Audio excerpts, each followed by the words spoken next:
Joining me on set is a man who wears many hats. A talented singer, songwriter, composer, and guitarist, Royce Lovett enjoys making music that falls under the umbrella of love songs. He recently signed to Motown's gospel label with the release of his latest album, Write It, On the Wall. Welcome, Royce. Thanks, I appreciate it. Now, I'm sorry, this is not funny. I have to ask you, while souls are perishing around the world, love songs, what's going on, man? I think love is the umbrella. Love is the foundation for everything. You had a good day because someone showed you love. You had a bad day because someone didn't. And No, I had a good day because I had some good Nigerian food, mate, I tell you. well, someone showed you love. They put love in the food. But tell us about your journey to faith, because, of course, your music, even though it's love songs, comes from a place of faith. Yes. I've been in church like 4 days a week, all the time, because my mother, she led worship, and my father was a minister as well. Okay. In my journey up until like 2003, I was one of those like minister kids that knew of God, but didn't really like put my trust all the way. But I had an awesome like miracle take place. It was 2003 in Tampa, and we're at this big conference called Acquire the Fire. And I looked in the mirror, and there this big like bump, like pussy thing came over my eye, where it kind of closed my eye a little bit. Oh. During the time when we got there and it was worship, and you was looking over the stadium, and it was like, I don't know the number of kids, but just so many people praising God. And you're like, I was like, man, God, you're this awesome. Like, people are here worshiping you. People are here calling out your name. And it's kind of vain. And I said, God, you know, if you could heal my eye, I'll love you for the rest of my life. So I prayed that prayer and I forgot about it. A few minutes later, a friend of mine, we're doing the buddy system, and I had to go to the restroom with him when he left. And I was just in there, and I took the glasses off and looked in the mirror and screamed, because it was gone completely, like it wasn't there. Nothing like that ever happened to me. It was so personal that I couldn't think about anything. Like, we were there for 2 more days, and for dinner and lunch, and every time we were talking, like, that's the only thing I could think about. Wow. And when I got back home, you know, I threw away CDs, I threw away, you know, inappropriate things, I threw away. I was just like, God, I just want to, you can do stuff like this. I want to be a part of someone that can do stuff like this. Wow. And so that was it. I gave my life fully to Christ, and I started to ask him, you know, what should I do with my life? And I felt like he told me music. And so I've just been going down that path ever since, you know. Now, let me ask you, being the son of a minister, whether you were skirting the borders or not, did you ever have any prophetic words about wearing your hairstyle the way you do?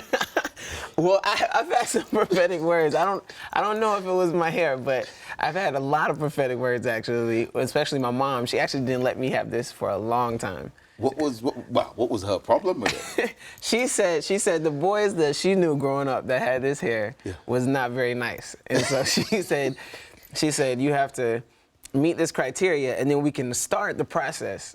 And so once we started the process, she said, the minute you seem like you're being disrespectful to anybody, it's coming off.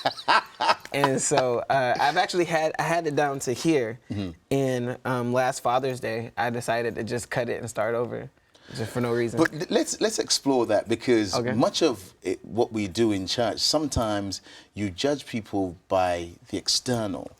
Now you're halfway through a tour before your album comes out later on this month.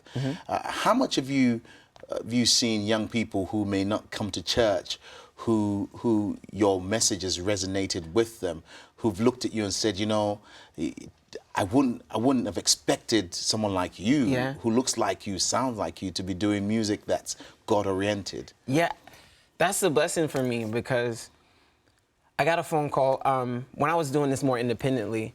You know, you have your number out there for bookings and different things like that. So I got a phone call from a fan out of Iowa about a year or so back, when I was really going through a really hard place with my purpose, you know, asking God, you know, I thought, you know, I was doing everything you asked me to do, and when is it happening?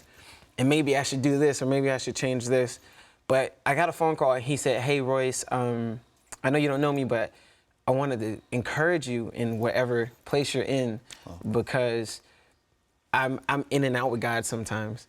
And when I'm all in with God, I have my worship music, and my Lecrae, and I have you on my iPad.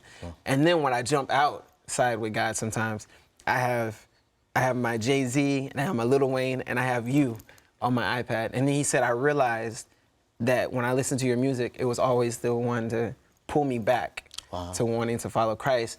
And I love that because I do agree that there's covers on books, but we say you shouldn't judge a book by its cover. But there are covers on books, so you can pick what you want to read. And the thing is, I just go back to what my mom said, you know, you have to know who you are before you leave the house. You have to know who love is. You have to know what respect is. You have to know who gives us love, you know? Now, you of course, you're signed to one of the most prestigious labels in the world, but you were doing your music independently before that. I wonder, were there moments where you thought, you know, this is too much for me and I want to give up?